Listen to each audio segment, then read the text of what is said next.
maamulka dawladda hoose ee magaalada Gabiley oo horkacayo xogayaha fulinta dawladda hoose ee magaaladaas ayaa maanta deeq raashin oo lagu soo hagaajiyay gaarsiiyay deegaanka Laaca oo kamid ah deegaanada ay abaaruhu ka dhaceen taasi oo ay ku soo hagaajiyeen walaalaha Arabsiyo xogayaha fulinta dawladda hoose Cabdiraxmaan Nuur Abakar iyo mas'uuliyiin kale oo arintaasi ka hadlay ayaa u mahadnaqay cid kasta oo ka qayb qaadatay gurmadka abaaraha waxaanu nimidna sidii aynu deeq ay soo direen hablaha walaalaha Arabsiyo ee London degan oo iyagu mar walba dadka hablahaas walaalaha Arabsiyo ay ku dadaalaan sidii ay bulshadooda ugu gurman lahaayeen marka ay dhibaato ku dhacdo sidii maxay ahayd ay horumarka qayb uga qaadan lahaayeen markii aanu eegnay baahida halka ay ka jirto waxaanu garanay meesha Laaca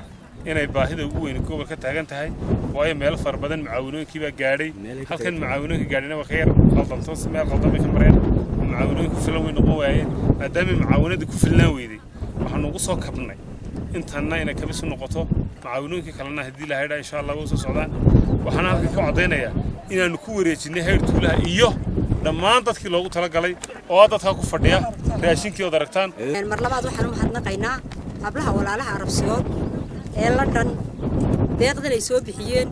iyagoo ka qayb qaadanaya abaarta baahsan ee ku dhacday dhulkeena oo ugu tala galay meeshii ay baahi ka jirtay in la geeyo ilaahay baa mahadle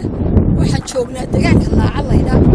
taas oo ku qaybinayno konton qoys oo ay soo dhiibeen gabdhaha walaalaha Arabsiyo waxa kale oo iyaguna arintani ka mahad celiyay dadka deegaanka Laaca ee deeqdaasi gaadhay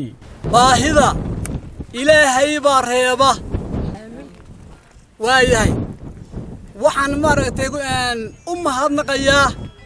walaalaha Arabsiyood ee dumarka ee London ee beesha Laacaad